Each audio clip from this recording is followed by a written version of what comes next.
สวัสดีค่ะใบเตยนะคะเจ้าของร้านแซ่บไก่ติ๊กค่ะร้านแซ่บไก่ติ๊กนะคะตั้งอยู่ที่ดอนเมืองค่ะอยู่ตรงข้ามสนามบินดอนเมืองนะคะ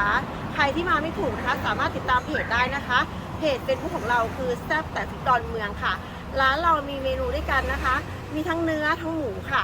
ราคาเริ่มต้นอยู่ที่60 บาทเท่านั้นนะคะเป็นก๋วยเตี๋ยวค่ะก๋วยเตี๋ยวหมูก๋วยเตี๋ยวเนื้อ60 บาทถ้าเป็นเกาเหลานะคะราคาเริ่มต้น100 บาทจะเป็นชามค่ะส่วนถ้าเป็นหม้อไฟฮอตพอตนะคะราคาอยู่ที่250 บาทค่ะใส่เนื้อบอกเลยว่าเหมือนล้มวัวไว้ที่นี่เลยอะไรของเนื้อก็จะมีทั้งลิ้นม้ามตับไส้น่องลายเอ็นขอบกระด้งนะคะลูกชิ้นเนื้อสดแล้วก็ตับค่ะบอกเลยว่าของเรารสชาติไม่ซ้ำที่อื่นแน่นอนเพราะว่ามีความแซ่บของพริกนะคะทุกชามเราใส่พริกค่ะทำให้สมกับชื่อร้านที่ชื่อว่าแซ่บแม่ค้าด้วยแล้วก็แซ่บพริกด้วยค่ะนะคะส่วนเมนูหมูก็มีไม่น้อยหน้ากันค่ะหมูเรามีให้ทั้งแต่เอ็นแก้เอ็นนะคะที่โครงใบพายนะคะแล้วก็หมูสดลูกชิ้นรับรองว่ามาร้านเราอิ่มจุกแน่นอนค่ะใครอยากมาทานนะคะเชิญนะคะยินดีต้อนรับทุกคนค่ะ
doing the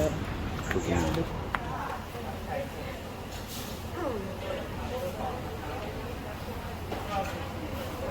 เราทำหม้อไฟกันนะคะหม้อไฟนี้นะคะราคา250 บาทนะคะโซนนี้เป็นโซนของเนื้อค่ะเราแยกโซนเนื้อแล้วก็โซนหมูนะคะเราทำเนื้อกันก่อนนะคะ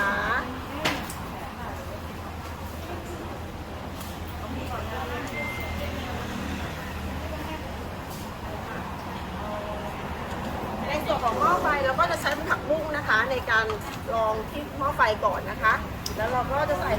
ส่วนพวกเนื้อพวกนี้นะคะ จะเป็นชิ้นส่วนของวัวนะคะ เราได้ตุ๋นไว้เรียบร้อยแล้ว เราตุ๋นตั้งแต่ตอนตี 3ค่ะ นี่คือน่องลายนะคะ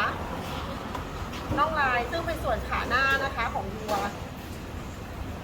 อันนี้ก็คือเป็นส่วนของม้ามค่ะ นี่ก็ไส้นะคะ ของเราจะใช้วัตถุดิบสดใหม่ทุกวันค่ะ เพราะว่าเราก็คือคำนึงถึงเรื่องเราจะใช้ใหม่ทุกวันเลยนี่นะคะ เราก็จะมาอุ่นให้มีความแบบว่ามีร้อนๆนิดนึงนะคะ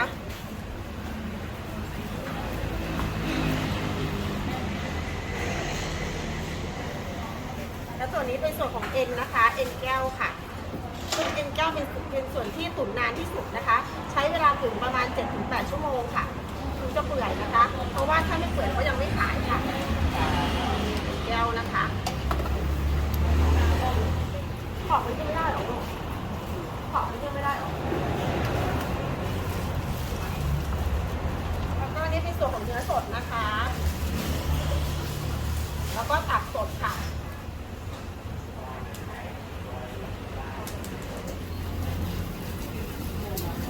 นี่เราก็ทานบอกว่าไม่สุกมากเท่าไหร่เพราะว่าเดี๋ยวน้ำแล้วก็ไฮไลท์สำคัญนะคะอยู่ที่เนื้อเปื่อยค่ะเนื้อเปื่อยของเราใช้บริเวณของเนื้อท้องนะคะ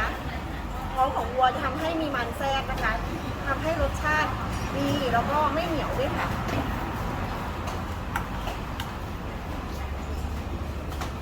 แล้วก็ลูกชิ้นค่ะสุดท้ายนะคะมาที่ลูกชิ้นกันน้ำซุปของเราก็จะใส่นะคะเครื่องตุ๋นยาจีนทั้งหมดด้วยกัน10 อย่างนะคะ ซึ่งเอาไว้ช่วยกลบกลิ่นเนื้อเพราะว่าถ้าบางคนทำไม่เป็นเนื้อก็จะมีกลิ่นสาบค่ะแต่ร้านเรารับรองได้เลยค่ะว่าไม่มีกลิ่นสาบค่ะมีกลิ่นของความหอมแล้วก็ความเผ็ดซ่อนอยู่ด้านในค่ะ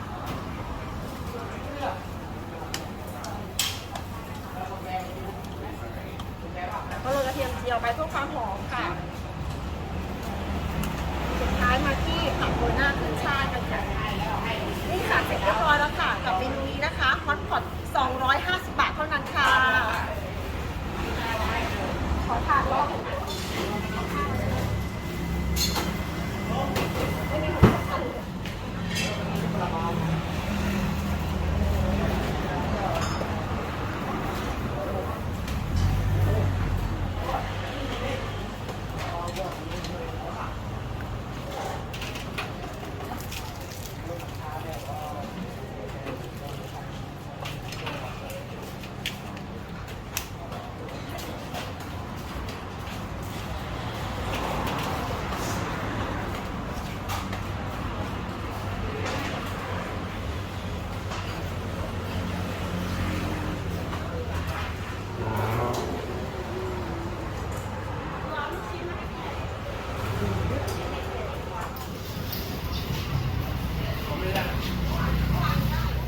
Sorry? noodles Yeah, later. Later she change. no right now you need noodles or not right now no need right no need okay Later.